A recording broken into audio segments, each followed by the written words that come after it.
Lui e lei vivono assieme per 7 anni, poi la loro storia finisce, ognuno per la sua strada. Lui, imprenditore cinquantenne del Vicentino, inizia una nuova relazione e pensa bene di inviare alla ex 2 foto mentre si trova in intimità con la nuova compagna, tra l'altro già impegnata con un altro uomo.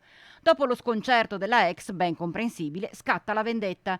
La trentenne, con la complicità della madre, inizia a richiedere all'imprenditore prima 20.000, poi 30.000 euro per non inviare le foto al compagno ufficiale dell'amante.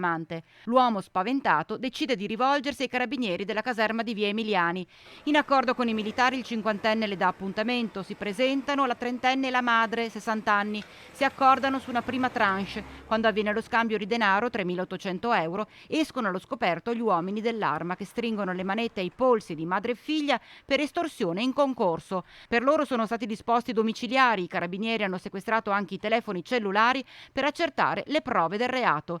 Intanto è proprio dai carabinieri che arriva un messaggio. È consigliabile fortemente non inviare foto dalle quali poi potrebbero nascere richieste, come nel caso di specie, richieste di denaro. Mi rivolgo ai cittadini, rivolgiamoci ai carabinieri, denunciamo questi fatti, poniamo fine a queste richieste di denaro illegittime.